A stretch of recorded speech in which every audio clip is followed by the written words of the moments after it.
गुरु रूप साध समझियो फतेह प्रवान करने। वाहिगुरु जी का खालसा वाहिगुरु जी की फतेह। अज दे इस महा वाक दे एक सत्संगी दे अंदर जिहड़ी जागृति पैदा हो जाती है, जग्यासा पैदा हो जाती है, उसका जिक्र है। और बड़े सोहने शब्दों विच धन गुरु अर्जन देव जी महाराज ने सत्संगी की मानसिक अवस्था नूं इन्हां शब्दों के राही वर्णन किया है, बयान किया। उमक्यो उमंग, उछाल, शौक, जज्बा ऐसा देखने दे आया है जितने चिर तक धन की मन दे उमंग है, धर्म की उमंग पैदा नहीं होती। मन दे कहते हैं मन विच दो विपरीत प्यासा, दो विपरीत भुखा नहीं रह सकदियां, इको ही रहेगा। जितने चिर तक संसार दी ते पदार्थां दी उमंग है, परमात्मा दी उमंग पैदा ही नहीं होंदी ही नहीं। अगर सत्संगी इस ढंग नाल सोचन ये उमंग क्यों नहीं पैदा हुई, तो इको ही कारण है, परमात्मा दी उमंग इस वास्ते नहीं पैदा हुई, पदार्थां दी उमंग। धर्म की प्यास इस वास्ते नहीं पैदा हुई, अजे ते धन की प्यास बड़ी प्रबल है, बड़ी प्रबल। ये दो तरह की प्यास जो बिल्कुल विपरीत है, इको समय मन दे च नहीं रहे। इस बुनियादी नुकते नूं चेते रख लेना।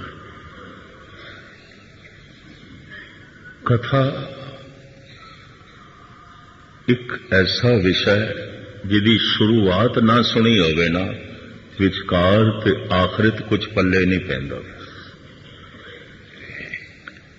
इस वास्ते मैं कई दफा रिपीट करदा, जिहड़े स्रोते बाद दे चाहुंदे ने उन्हां नूं भी पहल दा पता चल जाए, सार दा पता चल जाए। मैं फिर दोहरावां, दो विपरीत प्यासा, दो विपरीत मंगा मन दे च नहीं रहिंदी। दो विपरीत तरह की उमंग मन दे च नहीं रहिंदी। परमात्मा की प्यास नहीं पैदा हुई, उमंग नहीं पैदा हुई, तो अजे पदार्थां तो मन नहीं रजिया, नहीं रजिया। कहते ने लोड़ां मनुख दियां सीमत ने, जितनियां पशु दियां ने उतना ही मनुख दियां ने। भुख पशु नूं लगदी है ते भुख की पूर्ति वास्ते वो रिजक की तलाश करदा है, दौड़दा है। कई दफा साडे नालों भी बड़ी लंबी मुसाफरत तय करदा है रिजक की तलाश दे। प्यास पशु नूं भी लगदी है। सर्दी गर्मी तो उसनों भी अपने जिसम नूं बचाना पैंदा है। अपने मासूम बच्चों की बड़ी ममता नाल वो भी पालना करते हैं। सारा दिन पंछी दाना दुणका चुगदे ने और आके अपने बच्चों के मुंह च पाते हैं। कई दफा खोजी पुरुष कहते ने जिन्ने दाने उन्होंने चुगे होंदे ने बड़ी मुश्किल नाल उन्हां दी पूर्ति होवेगी और अपने बच्चों के मुंह च पा देंदे ने। ममता उन्हां च भी बड़ी प्रबल है, बड़ी प्रबल है। ਸਰਦੀ ਗਰਮੀ ਤੋਂ ਉਹ ਵੀ ਆਪਣੇ ਆਪ ਨੂੰ ਬਚਾਉਂਦੇ ਨੇ। ਭੁੱਖ ਪਿਆਸ ਉਹਨਾਂ ਦੇ ਅੰਦਰ ਵੀ ਪੈਦਾ ਹੋ ਜਾਂਦੀ ਹੈ। ਜਿੱਥੇ ਤੱਕ ਸਰੀਰਕ ਲੋੜਾਂ ਦੀ ਗੱਲ ਹੈ, ਪਸ਼ੂ ਤੇ ਮਨੁੱਖ ਦੀਆਂ ਇੱਕੋ ਹੀ ਨੇ, ਇੱਕੋ ਹੀ ਨੇ। ਲੇਕਿਨ ਮਨੁੱਖ ਪਸ਼ੂ ਨਾਲੋਂ ਨਿਆਰਾ ਉੱਥੇ ਆਉਂਦਾ ਹੈ, ਲੋੜ ਦੀ ਸੀਮਾ ਹੈ, ਲੋਭ ਦੀ ਸੀਮਾ ਨਹੀਂ ਹੈ। ਲੋਭ ਮਨੁੱਖ ਦੇ ਚ ਆਉਂਦਾ ਹੈ, ਪਸ਼ੂਆਂ ਚ ਨਹੀਂ ਆਉਂਦਾ। ਕਿਸੇ ਵੀ ਪੰਛੀਆਂ ਦੇ ਘੋਂਸਲੇ ਦੇ ਚ ਕੱਲ ਵਾਸਤੇ ਦਾਣੇ ਨਹੀਂ ਆਉਣਗੇ। ਅੱਜ ਜੋ ਕੁਝ ਚੁਗ ਲਿਆ ਚੁਗ ਲਿਆ, ਕੱਲ ਵਾਸਤੇ ਕੋਈ ਸਟਾਕ ਨਹੀਂ ਹੈ, ਕੱਲ ਵਾਸਤੇ ਉਹਨਾਂ ਕੋਲ ਕੁਝ ਵੀ ਨਹੀਂ ਹੈ। ਕੱਲ ਵਾਸਤੇ ਪਸ਼ੂ ਪਕਸ਼ੀ ਕੁਝ ਵੀ ਨਹੀਂ ਬਚਾਉਂਦਾ। 7 ਪੀੜ੍ਹੀਆਂ ਦੇ ਖਾਣ ਵਾਸਤੇ ਵੀ ਕਈਆਂ ਦੇ ਘਰਾਂ 'ਚ ਬਹੁਤ ਹੋਵੇਗਾ ਕਿ ਜੇ 7 ਪੀੜ੍ਹੀਆਂ ਵੀ ਖਾਣ ਤੇ ਮੁੱਕੇਗਾ ਨਹੀਂ। ਪਰ ਭੁੱਖ ਤੇ ਅਜੇ ਵੀ ਹੈ। ਭੁੱਖ ਲੋਭ ਬਣ ਗਈ ਹੈ, ਲੋਭ। जैसे भोजन सामने पे है कि मैनू भुख लगी है, भुख दी सीमा है। 2 प्रसादे छक लवांगा, 3 छक लवांगा, 4 चलो 8 छक लवांगा, सीमा तो है ना। भुख दी सीमा है, लेकिन स्वाद दी सीमा नहीं है। और स्वाद वस होके मैं पता नहीं कितना खाई जावां, सारा दिन खाई जावां। स्वाद दी सीमा नहीं है, भुख दी सीमा है। लोड़ दी सीमा है, लोभ दी सीमा नहीं है। लोभ किधरे भी अपनी सीमा नहीं रखता। लखापति बन गया, फिर करोड़ापति बन गया, फिर अरबापति बन गया। अमेरिका के एक धनाड़ की मैं जीवन कथा पढ़ रहा सी, किताब उसकी जीवन कथा।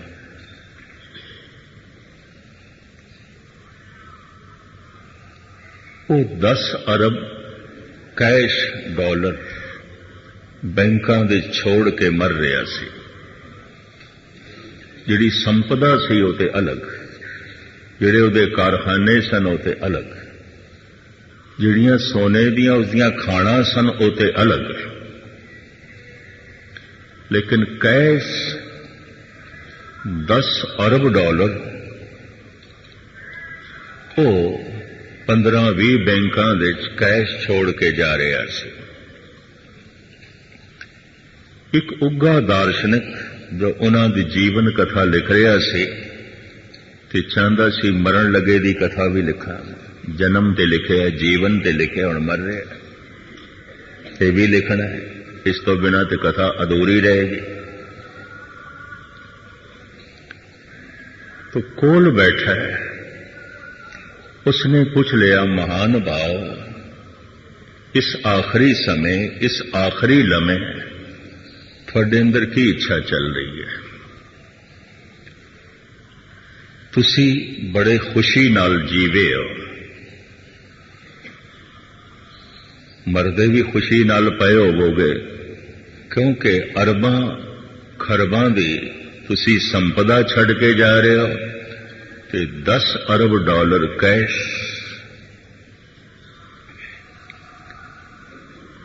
अंतिम समय उहदी अखां भर आईयां, हंझू निकले। कहंदे ख्वाहिश रह गई, मैं 100 अरब डॉलर कैश करना चाहता सी, रह गई गल। कुछ भी नहीं, कुछ भी नहीं। जन्म रोंदिया होया होंदा है ते जीवन देश भी मनुख रोंदा ही रहिंदा है ते मरण लग्या भी रोना ही आ गया है। जिंदगी अकारत चली गई, अजाई चली गई, जीवन बर्बाद चला गया, जिंदगी असफल हुई। ठीक है, जन्म लैंदिया रोया है, रोना ही पेगा। मां दा गर्भ एक योगी दी गुफा सी। मां दा गर्भ एक योगी दी समाधि सी। मां दा गर्भ एक योगी साधना करदा है कि मैं अपनियां इंद्रियां नूं रोकां, अखां नाल गलत वेखां ना, कन्नां नाल गलत सुणां ना, रसना नाल गलत बोलां ना, नासका ते खलड़ी गलत स्पर्श ना करे। ये सारे दरवाजे प्राकृतिक रूप दे माता दे गर्भ दे इस बच्चे दे बंद सन, सुभावक ही बंद सन। ये इंद्रियां दे दरबार बंद सन। जैसे कबीर कहते ना, मूंद लिए दरवाजे बाजी अले अनहद बाजे। मैं इंद्रियां दे दरवाजे बंद कर दिते हैं। हुण मैं अनहद दा नाद परमात्मा दी आवाज सुनन लग पिया। जद मेरे कन्ना ने बाहरों गलत सुनना बंद कर दिता है, जिस दिन दा मेरियां अखां ने बाहर गलत वेखना, लोभ नाल वेखना बंद कर दिता है, जद मेरे इंद्रिय शांत हो गए, इंद्रियां दे दरवाजे में बंद कर लए ने, मेरे अंदर अनहद दी धुनी चल पई, चलदी पई सी, सुनाई हुण देण लग पई। चलदी ते सारियां दे अंदर है, घट घट वाजे नाद, पर ध्यान बाहर है। माता दे गर्भ दे च बच्चे दा ध्यान एकाग्र है, दरवाजे बंद ने। इस वास्ते भारती चिंतन, धार्मिक चिंतन यह कहता है, गर्भ दे च बच्चा ब्रह्म ज्ञानी है। चाहे वह डायण मां दी कुख दे च है, ते चाहे सतसंगी मां दी कुख दे च है, बच्चा ते ब्रह्म ज्ञानी है। जन्म लग्या रोण का कारण भी यही है, एकाग्रता भंग हो गई, दरवाजे खुल गए। कुछ तन ने स्पर्श कर लिया, कुछ अखां नूं दिखाई दिता है, कुछ कन्नां दे च बाहर दीयां आवाज़ां पैण लग पईयां, दरवाजे खुल गए, एकाग्रता भंग हो गई। तो एकाग्रता दे च जिहड़ा महारस सी वह भी जांदा रहा, चीख निकल गई बच्चे की। बच्चा जमदा होया हसदा नहीं, रोंदा है, फिर जीवन भर भी रोंदा ही है। जवान भी रो रहे हैं, बुढ़े भी रो रहे, कोल बैठ के सुन लो इन्हां दे रोने, सिर्फ रोने तो बिना और कुछ भी नहीं होगा। मैं उस दिन भी अर्ज की सी, डिस्ट्रिक्ट बन्नू दे संत बाबा भगत सिंह नाबीना सन, बड़ी जुड़ी हुई आत्मा। जद कोई प्रश्न करने वास्ते आए, जद कोई पूछने वास्ते आए, यही कहते सन, होर आ गए ने रोंदे हुए, ये होर रोना लैके आ गए, ये होर रोना ले, रोने ही आने ने, बंदियां कोल होर की है, मनुखां कोल रोने ही आउंदे ने।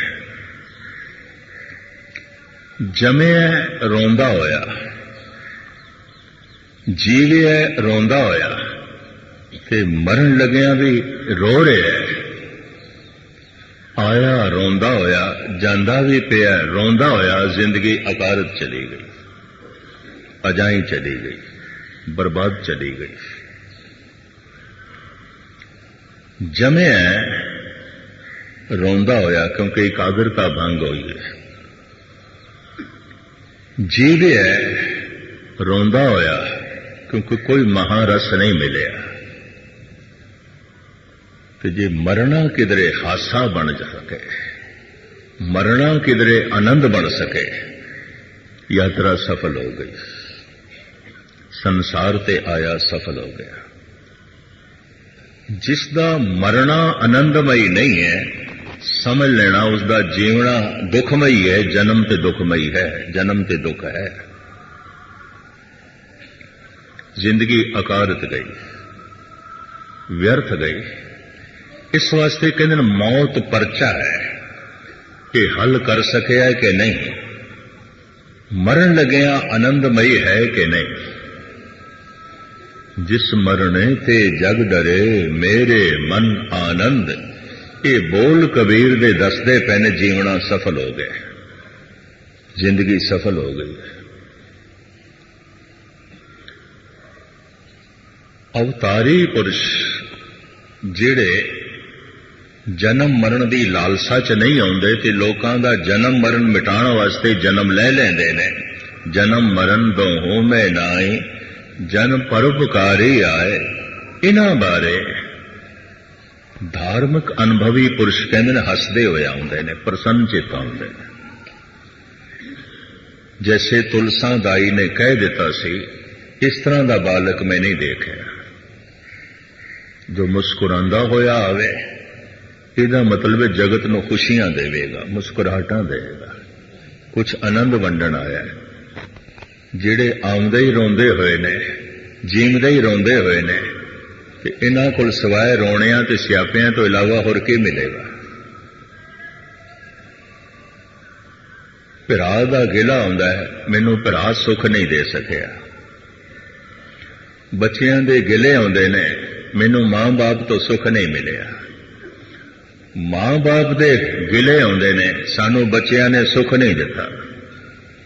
पत्नी दे गिले आउंदे ने, पति तो कोई सुख नहीं मिलिया। फिर पति दा भी गिला आउंदा है, भावें उपरों शुकराना करे भी पत्नी तो कोई सुख नहीं मिल सका, सिवाय रोने धोने तो पल्ले होर कुछ भी नहीं पिया। जमिया रोंदा होया है, जीविया रोंदा होया। अगर मरना आनंदमयी हो सके तो संसार ते आया सफल हो गया। ते जे मरना भी रोंदिया होया है, फिर कुछ भी नहीं है, फिर कुछ भी नहीं है। वो अरबां खरबां पति मरण लग्या भी रोन लग पिया। कहंदा 100 अरब जमा करने सन, कुछ भी नहीं होया, घाटे च जा रहे हैं। 90 अरब के घाटे च जा रहे हैं, कुछ भी नहीं है, कुछ भी नहीं है।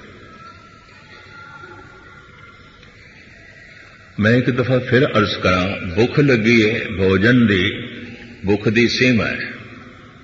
2 प्रसादे छक लवांगे, 4, 6, 8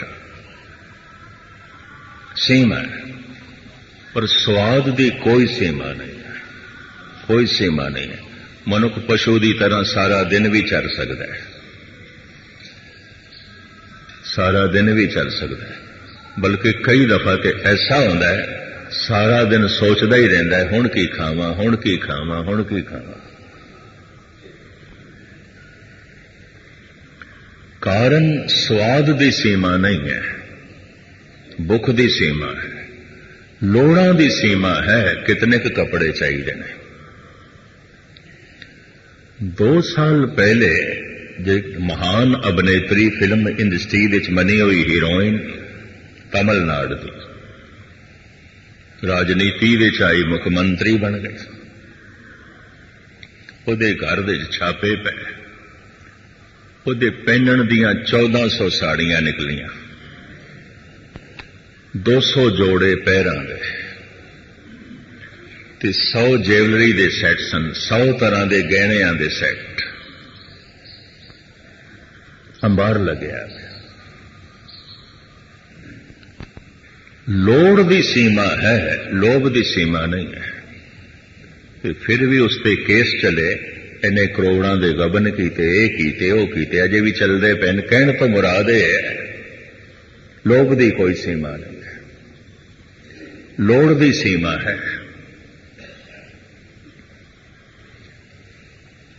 चलो 4 सूट बुथेरे ने, 6 बुथेरे ने, 10 साड़ियां बुथेरियां ने, 1400 साड़ियां।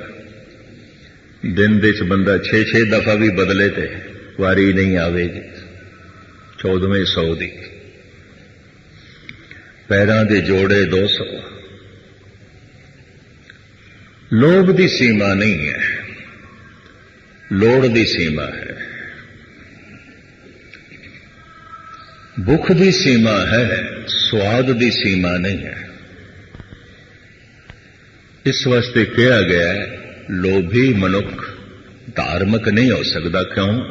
लोभ की कोई सीमा ही नहीं है। ਉਹਦਾ अंत होवे ते किधरे धर्म की उमंग पैदा होवे। हुण मैं दूजा नुकता बयान कर लगा, इनू भी ध्यान नाल सुनना। बहुता धन प्राप्त करके एक लाभ होंदा है कि बहुते धन नूं प्राप्त करके अगर अंदर दी गरीबी झलकण लग पवे, अंदर दी निर्धनता झलकण लग पवे कि कुछ भी नहीं है, कुछ भी नहीं है, तो ये धन का एक बहुत बड़ा लाभ है। बहुती प्रभुता शक्ति मिलके जे अंदर दी कमजोरी का पता चल जाए, कुछ भी नहीं है, कुछ भी नहीं है, तो प्रभुता लाभमयी हो सकती है।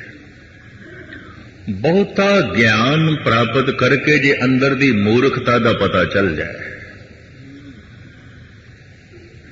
अंदर दी मूर्खता का पता चल जाए, कुछ भी नहीं है। इन्नियां किताबां पढ़ लियां कख भी नहीं है, इन्ना कुछ मैं समझ लिया कख भी नहीं है, इन्नियां मैं डिग्रियां प्राप्त कर लियां कुछ भी नहीं है। बहुता ज्ञान प्राप्त करके अगर अंदर दे अज्ञान का पता चल गया तो बाहर का प्राप्त किया होया ज्ञान लाभकारी है। बस इतना लाभ जरूर है। ज्ञानवान पुरख लिए ज्ञान व्यर्थ हो जाता है, यह भी महसूस करते हैं। सियाणे मनुख लिए धन व्यर्थ हो जाता है, प्रभुता भी व्यर्थ हो जाती है। सिंघासना लई लोग कितने पापड़ बेलते हैं, कितने तरह की हिंसा करते हैं, कितनी भज दौड़ करते हैं, कितना खून पसीना एक करते हैं, पर कोई सिंघासन नूं ठोकर मार के चला जाता है। शक्ति दे मिलदे हां, प्रभुता दे मिलदे हां। गोपी चंद राजा सी, भरतरी राजा सी, महात्मा बुद्ध राजकुमार सन, राजे दे लड़के सन, इकलौते लड़के सन। प्रभुता मिलके, शक्ति मिलके अगर अंदर दी कमजोरी का पता चल जाए, बस ये प्रभुता का लाभ है। नहीं तो प्रभुता सिर का बोझ है। देखण नूं सिर दे उत्ते ताज होवेगा, नहीं सिर दे उत्ते बोझ है। देखण नूं दिसेगा सिंघासन ते बैठा है, नहीं सिंघासन दे सिर दे उत्ते बोझ बने हुए है। कुछ भी नहीं है, कुछ भी नहीं है। बहुती प्रभुता प्राप्त करके अगर पता चल जाए अंदर दी कमजोरी का, तो ये प्रभुता का लाभ है, बहुत बड़ा लाभ है। बहुता धन प्राप्त करके जे अंदर दी गरीबी का पता चल जाए, कुछ भी नहीं है, कुछ भी नहीं है। ये धन का लाभ है। धनवान बुथेरे ने सारी दुनिया विच, धन का इन्होंने लाभ लिया होवे मैनू नहीं दिखाई देता।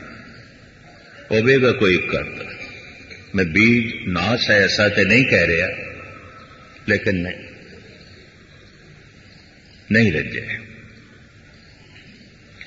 बहुता धन प्राप्त करके जे अंदर दी गरीबी का पता चल जाए, मुफलिसी का पता चल जाए, कुछ भी नहीं, कुछ भी नहीं। ये धन का लाभ मिल गया। बहुता ज्ञान प्राप्त करके, बड़ा ज्ञान प्राप्त करके अंदर दी अज्ञानता का पता चल जाए, अंदर दी मूर्खता का पता चल जाए। गुस्ताखी माफ मैं दो शब्द कह रहा, बड़े वड्डे वड्डे ज्ञानी होंदे ते अंदरों मूर्ख ही ने, पर पता किसे नूं चलदा है, किसे किसे नूं चलदा है। ये सिर्फ बाहरों ही ज्ञानी आउंदे ने, पर एक बहुत वड्डे ज्ञानी नूं जे अंदर दी मूर्खता का पता चल गया है, ज्ञान का लाभ मिल गया। ठीक है, ये ज्ञान का लाभ है। और बहुती प्रभुता मिल के अंदर दी कमजोरी का पता चल गया मैं तो कुछ भी नहीं हाँ, कुछ भी नहीं। ये प्रभुता का लाभ है। प्रभुता बुथेरियां कोल आउंदी है, सिंघासन बुथेरियां कोल आउंदे ने, चौधरी बुथेरे बने ने सारी दुनिया च, पर प्रभुता का लाभ कोई कोई लैंदा है। चोटी दे धनवान सारी दुनिया विच ने, बल्कि भारत दे जिस तरह के धनवान ने कई दफा बाहर भी नहीं मिलते। ये भी मैं अर्ज करते हैं, बिरले टाटे जैसे डालमिए जैसे इतने ही ने, बाहर थोड़े ने बहुत।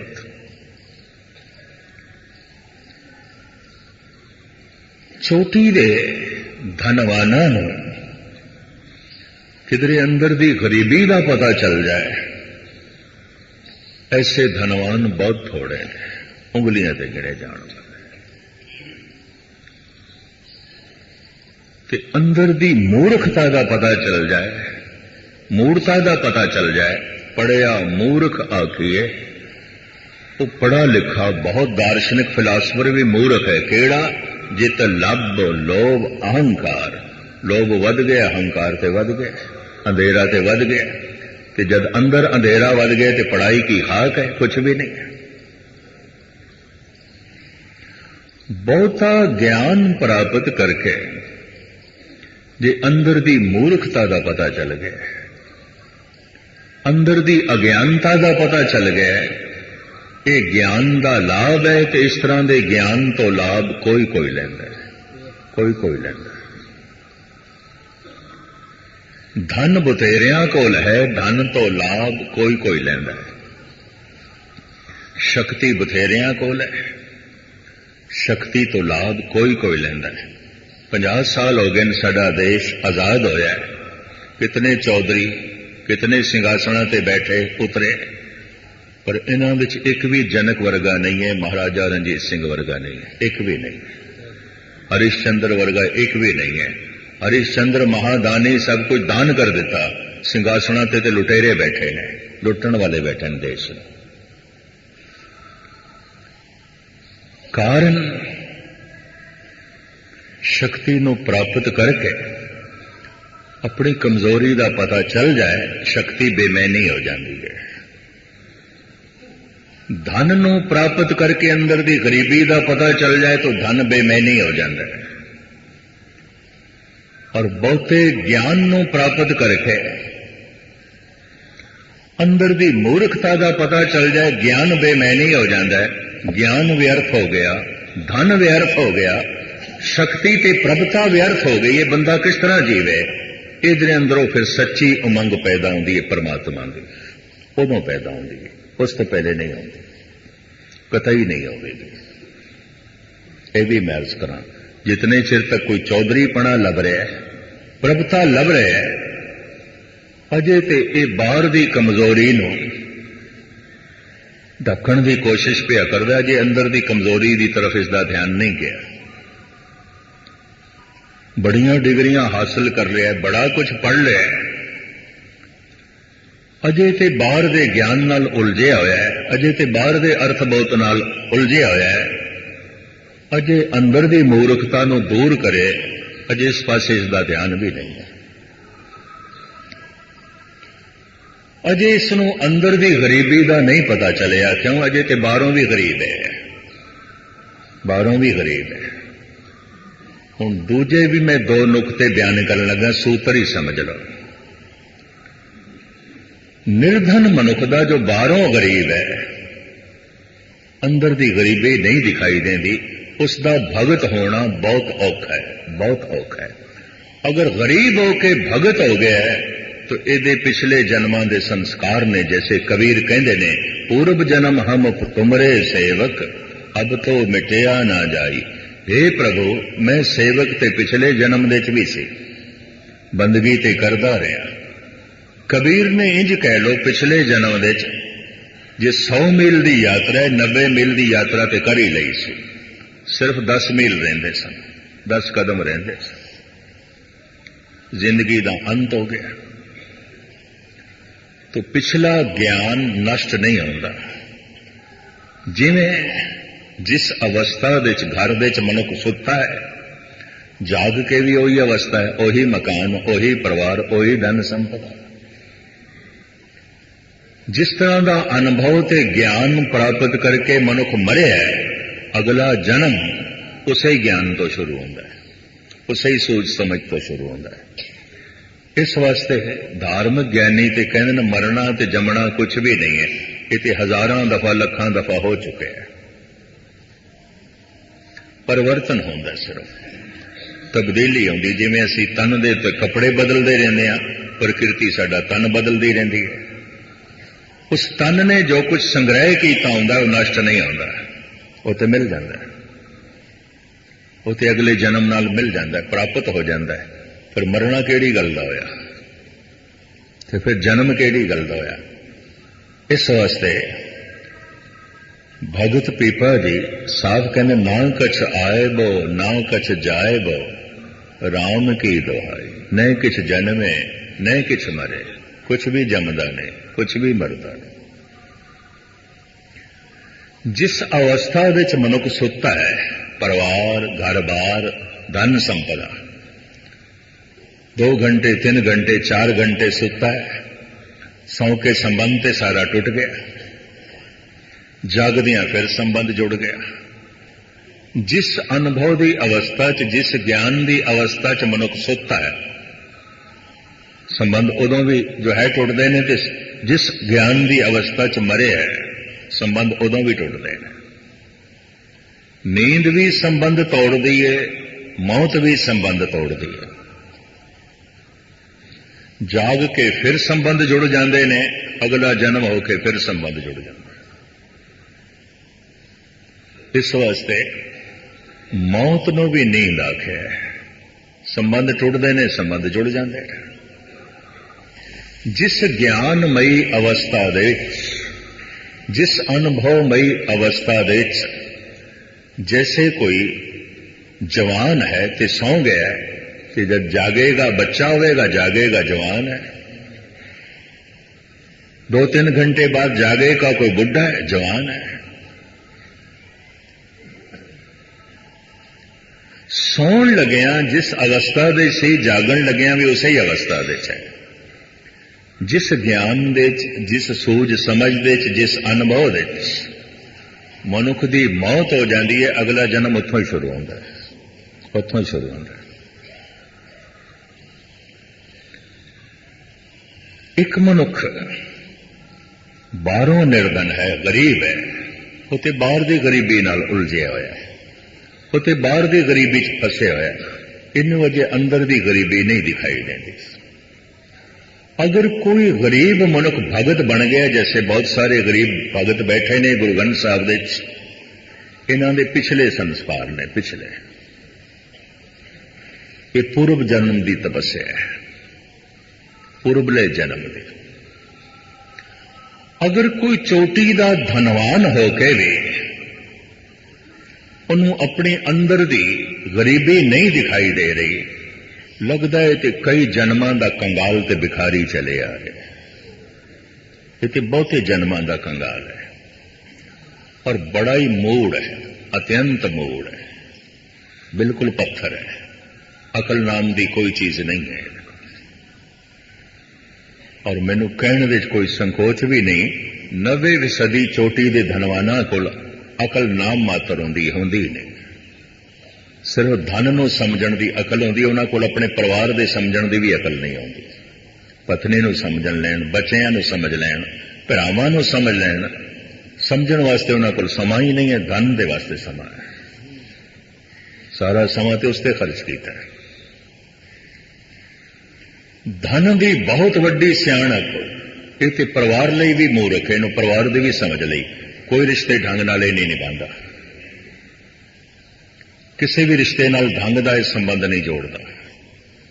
धन इतना प्यारा हो गया, धन इतना महान हो गया, ये धन की खातर भरा छोड़ सकता है, परिवार छोड़ सकता है,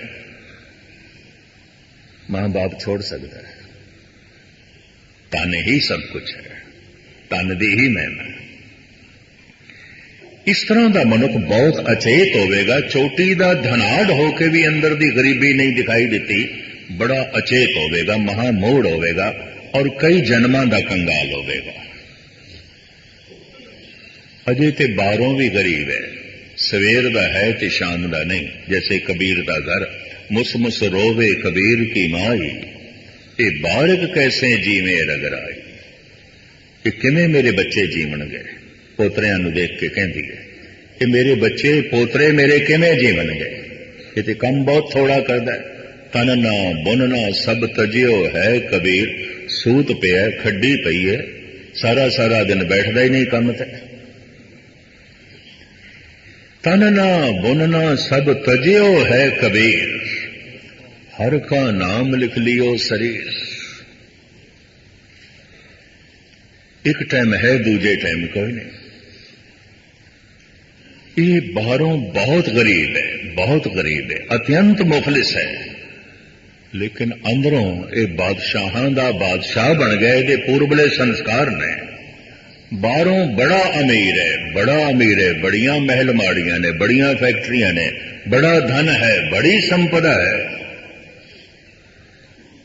अंदर दी गरीबी दा नहीं पता चलिया ते अंदरों शहनशाह बनने की कोशिश नहीं पिया करदा।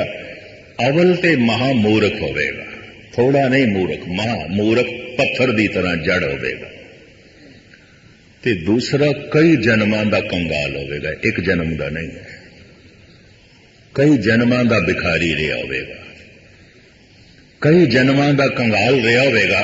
इस वास्ते धन दी इतनी पकड़ है, इतनी पकड़ है कि इहदे सामने धर्म कुछ भी नहीं है।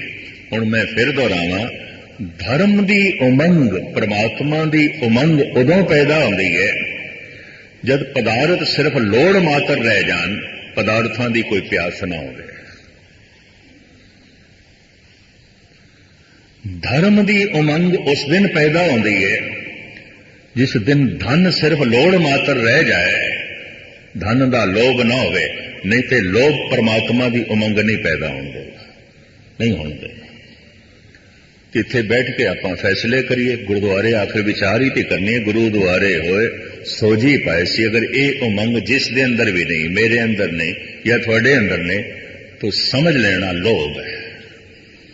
अजे इतना धन का परबल लोभ है, धर्म की उमंग नहीं पैदा।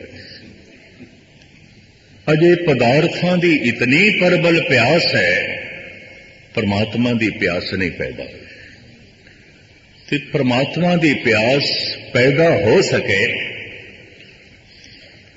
ये उन्हां लोगों के अंदर नहीं पैदा होती जिन्हां दे अंदर पदार्थों की बड़ी परबल प्यास है, बड़ी उसे च उलझे रहते, उसे च उलझे रहते। नहीं पैदा हुई तो समझ लेना अजे पदार्थों की प्यास, ताही परमात्मा की प्यास नहीं पैदा हुई। मन परमात्मा ने ऐसा बनाया है कि दो प्यासां कट्ठियां नहीं रहणगियां, दो तरह की उमंग कट्ठी नहीं रहेगी। असी कहंदे थे हाँ सतगुरु ने सानू राजयोगी बनाया, नहीं राज तो निर्लेप हो जाएगा, होवेगा राजा निर्लेप हो जाएगा, राजपाट की पकड़ नहीं रह जाएगी, क्योंकि उसनों अपने अंदर की कमजोरी दिखाई दे दी है। वो हुण अंदर की कमजोरी को दूर करने की कोशिश करेगा, उसके अंदर धर्म की उमंग पैदा हो जाएगी जैसे जनक के अंदर पैदा हो गई। उज्जैन ते धार स्टेट का राजा भरतरी उन्होंने अंदर की कमजोरी दिस पई तो कुछ भी नहीं, कुछ भी नहीं। सिद्धार्थ नूं जो इकलौता लड़का है, राजकुमार है, अंदर की कमजोरी दिस पई तो कुछ भी नहीं, ये महल माड़ियां तो कुछ भी नहीं। ये पूर्वले संस्कार ने, पूर्वले संस्कार ने, नहीं तो होंदा नहीं। कई दफा कई जन्म मनुख दे, कई जीवन पदार्थों की भुख दे विच बतीत हो जाते हैं, परमात्मा की भुख पैदा ही नहीं होती। धन संपदा की प्यास दे विच बतीत हो जाते हैं, परमात्मा की प्यास पैदा ही नहीं होती। कि इत्थे बैठे बैठे अज निर्णय करना है, फैसला करना है, उमंग नहीं पैदा हुई तो उमंग अजे संसार दी होगी, पदार्थों की होगी, प्रभुता की होगी या बैरूनी ज्ञान की होगी। बाहर की मिली हुई प्रभुता ने अंदर की कमजोरी के दर्शन नहीं कराए तो की प्रभुता, की मिनिस्ट्री, की ये चौधरपना, कुछ भी नहीं है, कुछ भी नहीं है। ਬਾਹਰ ਦੇ ਧਨ ਨੇ, ਬਹੁਤੀ ਧਨ ਸੰਪਦਾ ਨੇ, ਅੰਦਰ ਦੀ ਗਰੀਬੀ ਦੇ ਦਰਸ਼ਨ ਨਹੀਂ ਕਰਾਏ ਤੇ ਕਾਹਦਾ ਧਨ ਹੈ? ਇੱਕ ਹੀ ਧਨ ਹੈ, ਕੁਝ ਵੀ ਨਹੀਂ ਹੈ, ਕੁਝ ਵੀ ਨਹੀਂ ਹੈ। ਪਰ ਜਿਹਦੇ ਲਈ ਧਰਮ ਧਨ ਸਭ ਕੁਝ ਹੈ, ਉਹਦੇ ਲਈ ਧਰਮ ਬੇਮੈਨੀ ਹੋ ਜਾਂਦਾ ਹੈ। ਜਿਹਦੇ ਲਈ ਪ੍ਰਭਤਾ ਹੀ ਸਭ ਕੁਝ ਹੈ, ਉਹਦੇ ਲਈ ਪ੍ਰਭੂ ਕੁਝ ਵੀ ਨਹੀਂ ਹੈ, ਕੁਝ ਵੀ ਨਹੀਂ ਹੈ। ਜਿਸ ਦੇ ਲਈ ਬਾਹਰ ਦਾ ਕਿਤਾਬੀ ਗਿਆਨ ਹੀ ਸਭ ਕੁਝ ਹੈ, ਉਹਦੇ ਲਈ ਅਨੁਭਵੀ ਗਿਆਨ ਕੁਝ ਵੀ ਨਹੀਂ ਹੈ, ਕੁਝ ਵੀ ਨਹੀਂ ਹੈ। ਬਾਹਰ ਦਾ ਗਿਆਨ ਇਹਦੇ ਨਾਲ ਬਸ ਜ਼ਿੰਦਗੀ ਚੱਲਦੀ ਹੈ, ਬਦਲਦੀ ਨਹੀਂ। ਅਨੁਭਵੀ ਗਿਆਨ ਤੇ ਜ਼ਿੰਦਗੀ ਨੂੰ ਬਦਲ ਕੇ ਰੱਖ ਦਿੰਦਾ, ਜੀਵਨ ਨੂੰ ਉਸ ਤਰ੍ਹਾਂ ਦਾ ਨਹੀਂ ਰਹਿਣ ਦੇਗਾ, ਜ਼ਿੰਦਗੀ ਬਦਲ ਜਾਏਗੀ। ਅਨੁਭਵ ਪ੍ਰਕਾਸ਼ ਜੀਵਨ ਨੂੰ ਬਦਲ ਦੇਗਾ, ਜ਼ਿੰਦਗੀ ਨੂੰ ਬਦਲ ਦੇਗਾ, ਜੀਵਨ ਉਹ ਨਹੀਂ ਰਹੇਗਾ। ਉਸ ਅਵਸਥਾ ਦਾ ਅੱਜ ਦੇ ਇਸ ਮਹਾਵਾਕ ਦੇ ਜ਼ਿਕਰ ਕੀਤਾ ਹੈ, ਭਾਵੇਂ ਖੁਲਾਸਾ ਕਰਨ ਨੂੰ ਬੜਾ ਕੁਝ ਹੈ। ਇੱਕ ਇੱਕ ਪੰਕਤੀ ਵਿੱਚ ਮੈਂ ਐਸਾ ਦੇਖਦਾ ਪਿਆ, ਗੁਰੂ ਅਰਜਨ ਦੇਵ ਜੀ ਮਹਾਰਾਜ ਨੇ ਸਾਗਰ ਉੰਡੇਲ ਦਿੱਤਾ। ਪਰ ਇਸ ਅਸਥਾਨ ਦੀ ਮਰਿਆਦਾ ਇੱਕ ਹੁਕਮਨਾਮਾ ਜੋ ਆਇਆ ਉਸਦੀ ਪੂਰੀ ਕਥਾ ਕਰਨੀ ਕਰਨੀ ਹੈ, ਵਰਨਾ ਇੱਕ ਪੰਕਤੀ ਐਸੀ ਹੈ, ਇੱਕ ਇੱਕ ਪੰਕਤੀ ਐਸੀ ਹੈ, ਕਈ ਕਈ ਦਿਨ ਪੀਛਾ ਨਹੀਂ ਛੱਡ ਸਕਦੀ। ਇੱਕ ਇੱਕ ਪੰਕਤੀ ਵਿੱਚ ਮੇਰੇ ਪਾਤਸ਼ਾਹ ਨੇ ਸਾਗਰ ਜੋ ਹੈ ਉਡੇਲਿਆ ਹੋਇਆ ਹੈ। ਬਹੁਤ ਕੁਝ ਖੁਲਾਸਾ ਕਰਨ ਨੂੰ ਹੈ, ਪਰ ਅਖਰੀ ਅਰਥ ਆਪ ਸਰਵਣ ਕਰਦੇ ਜਾਓ, ਕਿਉਂਕਿ ਤੁਹਾਨੂੰ ਲੇਟ ਵੀ ਨਹੀਂ ਕਰਨਾ, ਤੁਸੀਂ ਕਾਰ ਵਿਹਾਰ ਤੇ ਜੋ ਹੈ ਜਾਣਾ ਹੁੰਦਾ। ਤਾਂ ਆਪ ਇਸ ਮਹਾਵਾਕ ਨੂੰ ਸਰਵਣ ਕਰੋ, ਤੁਛ ਬੁੱਧੀ ਅਨੁਸਾਰ ਅਰਥ ਭਾਵ ਅਰਥ ਦਾਸ ਆਪ ਜੀ ਦੇ ਸਾਹਮਣੇ ਰੱਖੇਗਾ। ਇੱਕ ਦਫਾ ਪਿਆਰ ਨਾਲ ਆਖੋ ਸਤਨਾਮ ਸ੍ਰੀ ਵਾਹਿਗੁਰੂ। ਸੂਹੀ ਮਹੱਲਾ ਪੰਜਵਾ। ਹੁਮ ਕੇ ਉਹੀਓ ਮਿਲਣ ਪ੍ਰਭਤਾਈ। ਉਮੰਗ ਪੈਦਾ ਹੋ ਗਈ ਹੈ ਪਰਮਾਤਮਾ ਨੂੰ ਮਿਲਣ ਦੀ, ਹਿਰਦੇ ਵਿੱਚ ਤੜਪ ਪੈਦਾ ਹੋ ਗਈ, ਉਛਾਲ ਆ ਗਿਆ ਹੈ।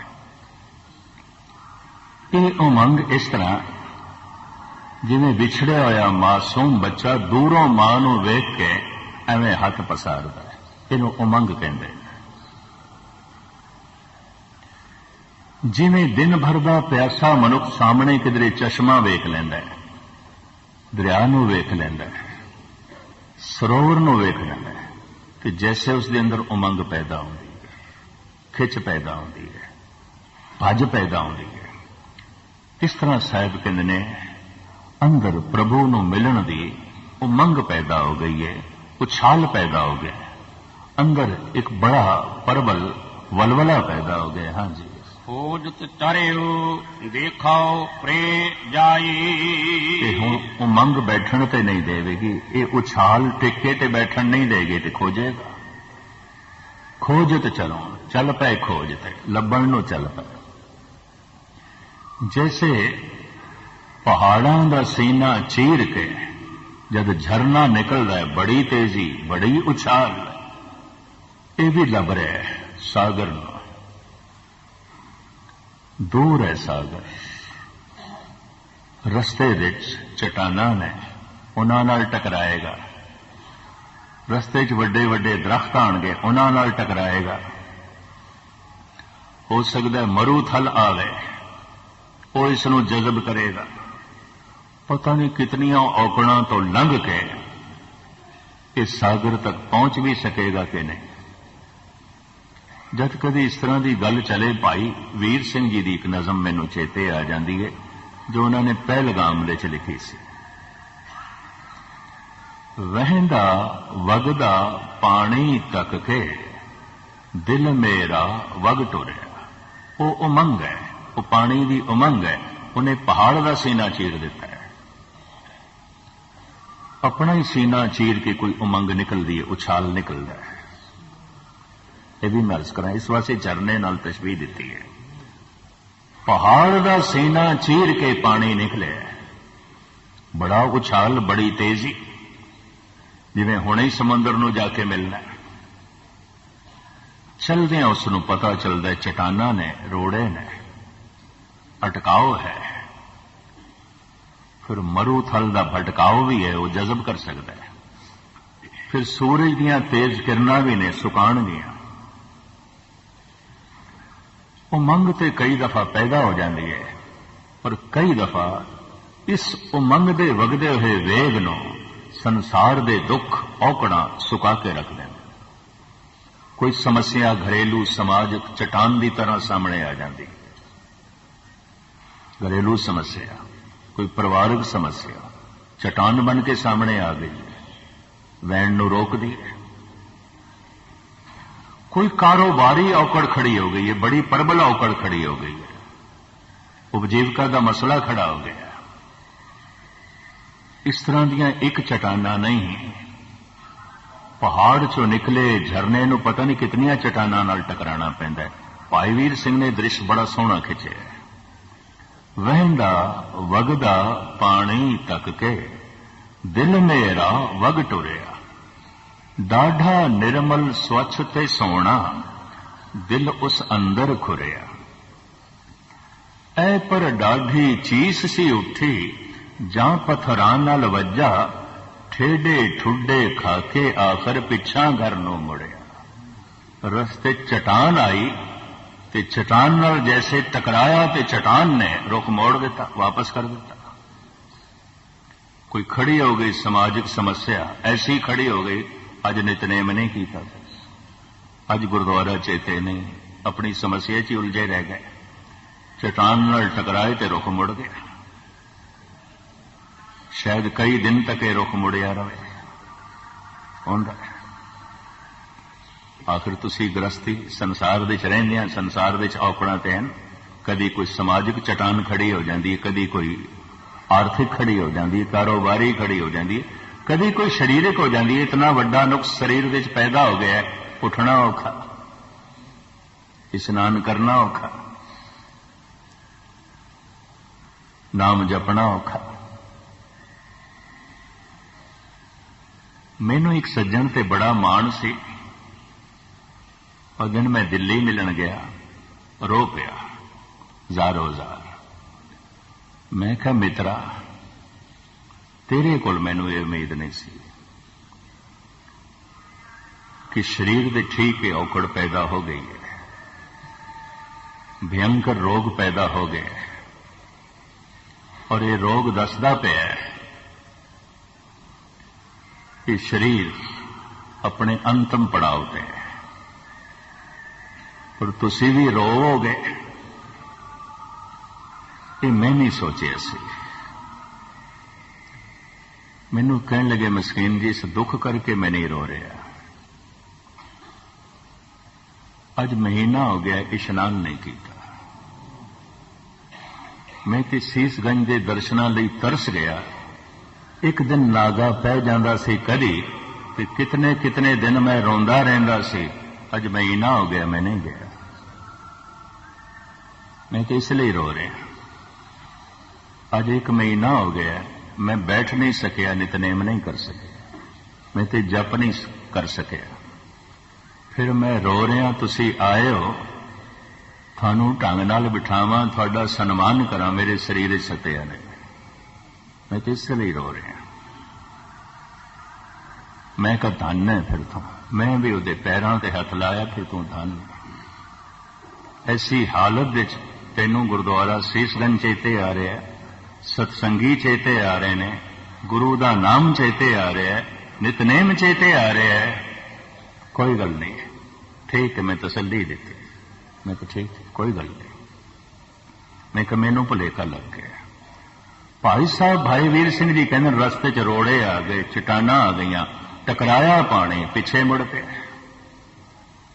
खड़ी हो गई सामाजिक समस्या। कोई कोई दिन नितनेम नहीं होया, गुरुद्वारा भुल गया। वहंदा वगदा पानी तक के दिल मेरा वग टुरिया, डाढ़ा निर्मल स्वच्छ ते सोना दिल उस अंदर खुरिया। ऐ पर डाढ़ी चीस सी उठी जां पत्थरां नाल वज्जा, ठेडे ठुडे खाके आखिर पिछा घर नूं मुड़िया। पिछे मुड़दे पानी तक के मारी एक किलकारी, ठोकरां बाज न मंजिल मिलदी, दुखां बाज न यारी। बिना ठोकरां तो मंजिल किथे, बिना टकराव तो किथे। कितने टकराव तो, कितनियां औकड़ां तो झरना लंघ के किधरे सागर तक पहुंचता है, ये जीवन धारा परमात्मा तक पहुंचे रस्ते च बड़ियां परिवारिक औकड़ां ने, रस्ते च बड़ियां आर्थिक औकड़ां ने, रस्ते च बड़ियां शरीरक औकड़ां ने। हुण इन्हां नाल टकरा के कोई अपना रस्ता लभे, इनू सूरज दीयां किरणां सुकावन भी ना, इनू मरूथल जज़ब भी ना करे, ते चट्टाना हमेशा लिए इसका रुख भी ना मोड़न, ते पहुंचे परमात्मा तक कदी कदाई कोई विरले आउंदे ने। चट्टाना ने ऐसे रुख मोड़े सागर ही भुल गए, मरूथल ने ऐसा सुका दिता सागर ही भुल गए, सूरज दीयां किरणां ने ऐसा सुका दिता है सागर नूं ही भुल गए, दुखां ने सुका के रख दिता है, पदार्थां ने अपने विच जज़ब कर लिया है जिवें मरूथल पानी नूं जज़ब कर लिया। चट्टाना ने भाव दे रुख नूं मोड़ दिता है, अचानक कोई संकट खड़ा हो गया है, हादसा, उसने ही रुख मोड़ के रख दिता है। कदी किसी नूं ना आखिया करो की करिए मन नहीं लगता, नितनेम करनों जी नहीं करता, कोई होर औकड़ होवेगी और की है। ते हुण ध्यान नाल सुनना, दो तरह की प्यास मन दे च नहीं रहिंदी, पदार्थां दी प्यास, परमात्मा दी प्यास नहीं रहिंदी। तुसी आखोगे फिर गुरमत ते राजयोग दा मार्ग है, जिस ढंग नाल राजयोग बयान किया जाता है, मेरे अनुभव च आया है गलत बयान किया जाता है। ठीक है, होंदा ते ओ राजा है पर राज तो निर्लेप हो जाता है, होंदा ते परिवार दे च है, परिवार तो निर्लेप हो जाता है, होंदा तो धन संपदा दे च है, धन संपदा तो निर्लेप हो जाता है। एक सिंह ने धन गुरु अर्जन देव जी महाराज नूं कह भी दिता सी, ब्रह्मज्ञानी की जो अवस्था बयान की थी अस्पर्श की, जो स्पर्श नहीं करता, सब कुछ कोल आउंदा है तो उहदे च लीन नहीं आउंदा। मिथ्या नाई रसना परस, मन में प्रीत निरंजन दर्श। ये जो नक्शा खिंचिया है सतगुरां ने, सिख ने तो शंका पेश की सी, संसार दे च रहिंदा, परिवार दे च रहिंदा, धन संपदा दे च रहिंदा, ते स्पर्श ना करे, सब कुछ दे च रहिंदा होया अस्पर्श रह जाए, ऐसा है कोई? इन्हां अखां नाल मैं देख सकदा? इस तरह का प्रश्न वाशिंगटन विच एक उग्गी डॉक्टर भैन जतिंदर कौर ने मैनू कीता, कहने ज्ञानी जी हुण मैं कथा नहीं सुननी, कीर्तन भी नहीं सुनना, ये अस्पर्श जिसकी व्याख्या गुरु अर्जन देव जी ने की, तुसी कदी कोई मनुख देखे या सिर्फ लिखत ही है? इस तरह का मनुख देखे? मैं क्या 10-15 ते मैं देखे ने, कुछ गुजर गए, कुछ मौजूद ने, ते तुसी मैं समझ गया थोड़ा हिरदा हुण तां ही संतुष्ट होएगा, तुसी देखो कहना मैनू फौरन दसो। मैनू इन्ना पता सी दिल्ली च भी उन्हां दी कोठी है, मैं क्या दिल्ली तो नेड़े ही है कानपुर। भाई बहादुर सिंह किसी वक्त करोड़ों का उन्होंने बिजनेस ही, सब कुछ छड़ चढ़ा के सारा बाजार उन्होंने संत जी कहन लग पिया सी, जैनी भी संत जी कहन लग पे सन, हिंदू लोग कोल बैठते सन, कहते सन सरदार जी भगत जी थोड़े कोल बैठ के सुख मिलता है, थोड़े कोल बैठ के आनंद। बहुत बड़ी थोक की दुकान, कई मिलों दियां उन्होंने कोल एजेंसियां, सब कुछ हुण छड़ छड़ा के अठे पैर ध्यान दे मगन। मैं क्या हाँ अस्पर्श बनता है। ये ज्ञानी जय सिंह शुगल जो थानू कवितावां सुणांदे ने, वो भैन जतिंदर कौन कहन लगे मैं कानपुर ते जावां, मैनू दसेगा कौन? मैं कि शुगल जी थानू मिल जाणगे, मैं इन्हां नू फोन करदा, ये थानू उन्हां कोल लै जाणगे। ते मैं कहा एक गल याद रखो, शुगल जी नेत्रहीन ने, ये प्लेटफार्म ते खड़े होणगे, तुसी पहचान लेना, ये थानू नहीं देख सकणगे क्योंकि नेत्रहीन ने, ये थानू लै जाणगे। इन्हां नू पता है क्योंकि इन्हां दे भी मित्र ने। ये लै गए, वापसी टिकट लैके गए सन शताब्दी दी, भी सवेरे जाना है तो शाम नू वापस आ जाना है। एक हफ्ता वापस नहीं आए, कहणगे इस बंदे को उठण दा जी नहीं करता। ਇਸ ਮਨੁੱਖ ਕੋਲ ਉੱਠਣ ਦਾ ਜੀ ਨਹੀਂ ਕਰਦਾ। ਕਹਿਣ ਲੱਗੇ ਸਪਸ਼ਟ ਹੋ ਗਈ ਗੱਲ ਜੋ ਅਸੀਂ ਅਰਦਾਸ ਦੇ ਵਿੱਚ ਕਹਿੰਦੇ ਹਾਂ, ਸਹੀ ਸੰਤ ਗੁਰਮੁਖ ਪਿਆਰੇ ਮੇਲ, ਜਿਨ੍ਹਾਂ ਮਿਲਿਆ ਤੇਰਾ ਨਾਮ ਚੇਤਿਆ, ਸਾਦੇ ਜਿਹਾ ਕੱਪੜੇ। ਕੋਈ ਕਹਿ ਨਹੀਂ ਸਕਦਾ ਸੰਤ ਹੈ, ਸਾਦਾ ਜਿਹਾ ਰਹਿਣ ਸਹਿਣ ਗ੍ਰਸਤੀ ਹੈ। ਕਹਿੰਦੇ ਕਿ ਇਸ ਬੰਦੇ ਕੋਲ ਉੱਠਣ ਦਾ ਜੀ ਨਹੀਂ ਕਰਦਾ। ਇਹਦੇ ਦਰਸ਼ਨ ਵਾਕਈ ਗੁਰੂ ਦੇ ਦਰਸ਼ਨ ਹੋ ਗਏ ਨੇ। ਹੁਣ ਜਦ ਵੀ ਭਾਰਤ ਆਉਂਦੇ ਨੇ, ਫੋਨ ਤੇ ਵੀ ਉਹਨਾਂ ਨਾਲ ਸੰਪਰਕ ਰੱਖਦੇ ਨੇ ਵੀ ਜਾਣਾ ਉਸ ਕੋਲ। ਮਿਥਿਆ ਨਾਹੀਂ ਰਸਨਾ ਪਰਸ, ਮਨ ਮੇ ਪ੍ਰੀਚ ਨਿਰੰਜਨ ਦਰਸ। ਭਾਵੇਂ ਭਾਈ ਬਹਾਦਰ ਸਿੰਘ, ਮੈਂ ਫਰਵਰੀ ਦਾ ਮਹੀਨਾ ਕਾਨਪੁਰ ਦੇ ਚਾਹੁੰਦਾ 15-20 ਦਿਨ, ਮੈਨੂੰ ਕਹਿਣ ਲੱਗੇ ਗਿਆਨੀ ਜੀ ਘਰ ਦੇ ਚ ਭੀੜ ਹੋ ਜਾਂਦੀ ਹੈ। ਠੀਕ ਹੈ, ਕਹਿੰਦੇ ਖਾਤਰ ਤਵਾਜ਼ਾ ਕਰਨ ਦੀ ਮੈਨੂੰ ਕੋਈ ਹਰਜ ਨਹੀਂ, ਪਤਨੀ ਲੱਗੀ ਰਹਿੰਦੀ ਸੇਵਾ ਕਰਦੀ ਹੈ, ਗੁਰੂ ਦਾ ਦਿੱਤਾ ਵੀ ਬਹੁਤ ਕੁਛ ਹੈ, ਪਰ ਮੈਨੂੰ ਇਕਾਗਰਤਾ ਚਾਹੀਦੀ ਹੁੰਦੀ ਹੈ। ਵੀ ਤੁਸੀਂ ਕਿਰਪਾ ਕਰਿਆ ਕਰੋ, ਹਰ ਇੱਕ ਨੂੰ ਨਾ ਦੱਸਿਓ। ਮੈਂ ਕਿਹਾ ਹਰ ਇੱਕ ਨੂੰ ਮੈਂ ਨਹੀਂ ਦੱਸਦਾ ਹੁੰਦਾ, ਮੈਂ ਵੀ ਉਸ ਨੂੰ ਹੀ ਦੱਸਦਾ ਜਿਹਦੇ ਅੰਦਰ ਕੋਈ ਉਮੰਗ ਪੈਦਾ ਹੋਈ, ਤੜਪ ਪੈਦਾ ਹੋਈ। ਮੈਂ ਕਿਹਾ ਮੈਂ ਤਾਂ ਉਸ ਦੇ ਅੰਦਰ ਉਮੰਗ ਦੇਖੀ, ਬੜੀ ਪ੍ਰਬਲ ਉਮੰਗ। ਕਰੋੜਾਂ ਦੀ ਧਨ ਸੰਪਦਾ ਹੋਵੇ, ਹਸਪੀਟਲ ਦੀ ਮਾਲਿਕ ਹੋਵੇ, ਆਪਣਾ ਹਸਪੀਟਲ ਹੋਵੇ, ਤੇ ਤਰੰਗ ਪੈਦਾ ਹੋ ਗਈ, ਉਮੰਗ ਪੈਦਾ ਹੋ ਗਈ। ਮੈਂ ਕਿਹਾ ਮੈਂ ਉਸ ਨੂੰ ਦੱਸੇ, ਹਰ ਇੱਕ ਨੂੰ ਨਹੀਂ ਕਹਿੰਦਾ ਹੁੰਦਾ। ਖੈਰ ਮੁਖਤਸਰ ਜੋ ਮੈਂ ਅਰਜ਼ ਕਰਾਂ, ਇਹ ਦੋ ਪਿਆਸਾਂ ਅੰਦਰ ਨਹੀਂ ਰਹਿੰਦੀਆਂ। ਫਿਰ ਤੁਸੀਂ ਆਖੋ ਰਾਜ ਯੋਗ ਦਾ ਕੀ ਮਤਲਬ? ਰਾਜ ਹੁੰਦਾ ਹੈ, ਸਪਰਸ਼ ਨਹੀਂ ਕਰਦਾ। ਪਰਿਵਾਰ ਵਿੱਚ ਹੁੰਦਾ ਹੈ, ਨਿਰਲੇਪ ਹੁੰਦਾ ਹੈ। ਸੰਸਾਰ ਵਿੱਚ ਹੁੰਦਾ ਹੈ, ਉਹ ਨਿਰਲੇਪ ਹੁੰਦਾ ਹੈ। ਧਨ ਸੰਪਦਾ ਦੀ ਉਸ ਨੂੰ ਕਮੀ ਨਹੀਂ ਆਉਂਦੀ, ਨਿਰਲੇਪ ਹੁੰਦਾ ਹੈ, ਨਿਰਲੇਪ ਹੁੰਦਾ ਹੈ। ਦੋ ਉਮੰਗਾਂ ਅੰਦਰ ਨਹੀਂ ਰਹਿਣਗੀਆਂ, ਬਸ ਇਤਨੀ ਗੱਲ ਚੇਤੇ ਰਹੇ। ਅਜੇ ਤੱਕ ਗੁਰੂ ਦੀ ਉਮੰਗ ਨਹੀਂ ਪੈਦਾ ਹੋਈ ਤਾਂ ਪਦਾਰਥਾਂ ਦੀ ਉਮੰਗ ਹੋਵੇਗੀ, ਪਰਿਵਾਰ ਦੀ ਹੋਵੇਗੀ, ਪ੍ਰਭਤਾ ਦੀ ਹੋਵੇਗੀ, ਧਨ ਦੀ ਹੋਵੇਗੀ, ਇਸੇ ਕਰਕੇ ਨਹੀਂ ਹੋਵੇਗੀ। ਅਜੇ ਤੱਕ ਇਹ ਉਛਾਲ ਗੁਰੂ ਦਾ ਨਹੀਂ ਅੰਦਰ ਪੈਦਾ ਹੋਇਆ ਤਾਂ ਸੰਸਾਰ ਦਾ ਹੋਵੇਗਾ, ਪ੍ਰਭਤਾ ਦਾ ਹੋਵੇਗਾ। ਹੋਰ ਕੀ ਹੈ? ਜਣੇ ਜਣੇ ਖਣੇ ਕੋਲ ਪੁੱਛਣ ਦੀ ਲੋੜ ਵੀ ਨਹੀਂ ਜੀ, ਕੀ ਕਰੀਏ, ਮਨ ਨਹੀਂ ਜੁੜਦਾ, ਕੋਈ ਉਮੰਗ ਨਹੀਂ। ਮੈਂ ਉਸ ਦਿਨ ਵੀ ਅਰਜ਼ ਕੀਤੀ ਸੀ ਤੇ ਮਾਫੀ ਮੰਗ ਲਵਾਂ, ਅੱਧੇ ਤੇ ਦਰਬਾਰ ਸਾਹਿਬ ਦੇ ਸੁੱਤੇ ਪਏ ਹੁੰਦੇ ਨੇ, ਜਿਨ੍ਹਾਂ ਨੂੰ ਅਸੀਂ ਬੜਾ ਜਪੀਸ਼ਵਰ ਤਪੀਸ਼ਵਰ ਕਹਿੰਦੇ ਆ, ਉਹ ਵੀ ਉਂਘਦੇ ਪਏ ਹੁੰਦੇ ਨੇ। ਤੇ ਟੀਵੀ ਦੇ ਉੱਤੇ ਜਦ ਉਂਘਦੇ ਇਹਨਾਂ ਨੂੰ ਦੇਖਦੇ ਨੇ, ਬੜੀ ਨਿਰਾਸ਼ਾ ਹੁੰਦੀ, ਮਾੜਾ ਅਸਰ ਪੈਂਦਾ, ਭੈੜਾ ਅਸਰ ਪੈਂਦਾ। ਹੱਦ ਹੋ ਗਈ, ਦਰਬਾਰ ਸਾਹਿਬ ਸੌਣ ਵਾਸਤੇ ਜਾਂਦੇ ਨੇ, ਉਂਘਦੇ ਪਏ ਹੁੰਦੇ ਨੇ, ਉਹ ਟੀਵੀ ਦੇ ਚ ਦਿਖਾਈ ਦਿੰਦੇ ਨੇ। ਮੈਨੂੰ ਕਈ ਸੱਜਣਾ ਨੇ ਕਿਹਾ ਵੀ ਉਂਘਦੇ ਪਏ, ਬਿਹਤਰ ਉੱਠ ਜਾਓ। ਤੰਦਰਾਂ ਨੇ ਇਤਨਾ ਤੰਗ ਕੀਤਾ ਹੈ।